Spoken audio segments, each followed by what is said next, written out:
તો કેમ છો ખેડૂત મિત્રો, સ્વાગત છે આપનો એક નવા વિડીયોની અંદર। તો આજે આપણે વાત કરવાના છે આઈ ખેડૂત પોર્ટલ ઉપર કેટલીક નવી યોજનાઓ ચાલુ થઈ ગઈ છે। 80 જેટલી યોજનાઓ ચાલુ થઈ ગઈ છે, જેમાં ખેતીવાડી, બાગાયતી, પશુપાલન અને મત્સ્યપાલનની યોજનાઓમાં થોડો બદલાવ કરવામાં આવ્યો છે અને નવી યોજનાઓ એડ કરવામાં આવી છે।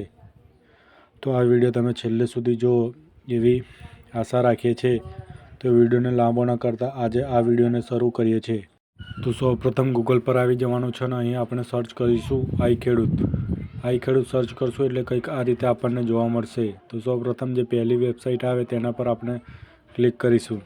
ક્લિક કરશું એટલે કંઈક થોડો સમય લેશે। થોડો સમય લીધા બાદ આ વેબસાઇટ કંઈક ઓપન થઈ જશે। તો થોડો સમયની વેઇટ કરીએ છીએ।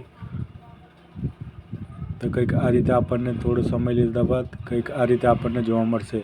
તો સૌપ્રથમ એક નોટિસ આવશે, પ્રેસ નોટ, જે તમે એક વાંચી પણ શકો છો અને ન વાંચો તો પણ ચાલે, કારણ કે એમાં કેટલીક યોજનાઓ જે બંધ થઈ ગઈ છે તેની માહિતી આપેલી હોય છે અને અહીં યોજનાઓ લખ્યું છે તેના પર આપણે કંઈક ક્લિક કરશું આ રીતે, તો કંઈક આ રીતે આપણને જોવા મળશે। કંઈક ત્યારબાદ અહીં આપણને 4 પ્રકારની ખેતી યોજનાઓ જોવા મળશે। એમાં આપણે ખેતી, પશુપાલન અને બાગાયતી ખેતી યોજનાઓની આજે વાત કરવાના છે। તો સૌપ્રથમ ખેતીવાડી યોજના પર કંઈક ક્લિક કરશું તો આપણને એની 2 યોજનાઓ જોવા મળશે। એક છે ડ્રોનથી છંટકાવ અને બીજી છે સોલર પેનલ માટેની એક યોજના છે। તો આપણને 2 યોજના દેખવા મળે છે ખેતીવાડી યોજનાની અંદર, સોલર પાવર કિટ યુનિટ। તો ત્યારબાદ આપણે અહીં બેક કરીશું।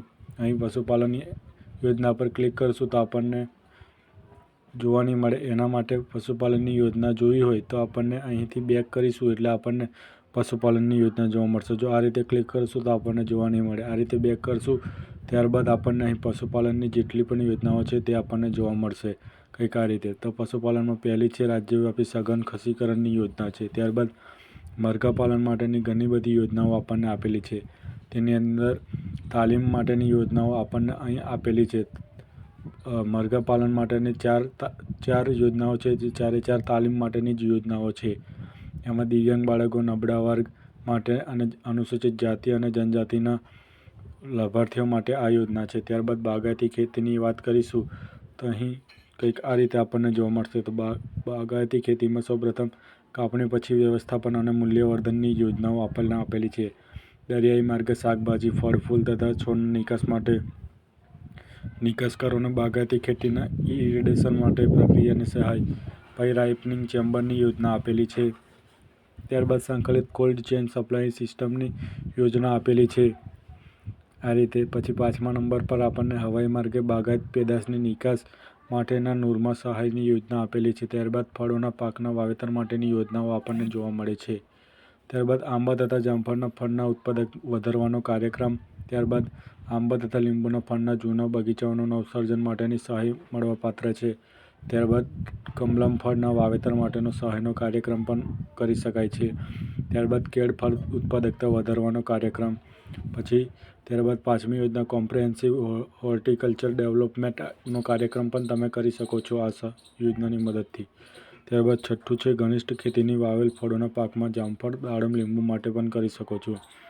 ત્યારબાદ 7મી યોજના જૂના તેલ પામના બગીચાઓમાં ફેર રોપણી કરવાનો એક યોજના છે। ત્યારબાદ ટિશ્યુ કલ્ચર ખારેકની ખેતીમાં સહાય માટેની યોજના છે।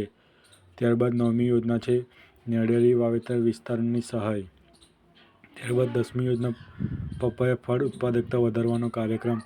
ત્યારબાદ 11મી યોજના ફળ પ્લાન્ટિંગ મટીરિયલમાં સહાય મળશે। ત્યારબાદ 12મી યોજના borewell pump set water harvest structure.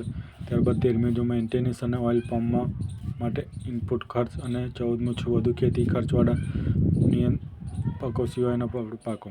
ત્યારબાદ બાગાયતી યાંત્રિકીકરણમાં લણણીના સાધનો, મિની ટ્રેક્ટર અને બીજું છે લણણીના સાધનો।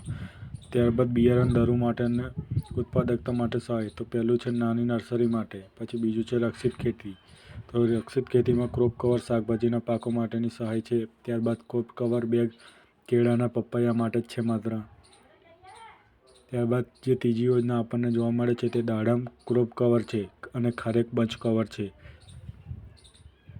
ત્યારબાદ ચોથી જે યોજના આપણને જોવા મળે છે તે નેટ હાઉસ છે નળાકાર સ્ટ્રક્ચર માટે। ત્યારબાદ પોલી હાઉસ પણ છે, નેચરલ વેન્ટિલેટેડ છે। ત્યારબાદ એ પણ નળાકાર સ્ટ્રક્ચર જ છે તેમાં. પછી છઠ્ઠું છે ફ્રૂટ કવર, દાડમ, જામફળ, કમલમ, ડ્રેગન ફ્રૂટ. તો કંઈક આ રીતે આપણને આટલી યોજનાઓ જોવા મળે છે. તો વિડીયો ગમ્યો હોય તો અમારી ચેનલને સબસ્ક્રાઈબ કરવા વિનંતી. મત્સ્યપાલનની જેટલી પણ યોજનાઓ છે તેના માટે આપણે એક નવો વિડીયો લાવવાના છે. તો અમારો આ વિડીયો ગમ્યો હોય તો અમારી ચેનલને સબસ્ક્રાઈબ કરવા વિનંતી અને 5 દોસ્તોમાં શેર કરવા વિનંતી. તો મળીએ છીએ એક નવા ટોપિક પર અને નવા વિડીયો સાથે.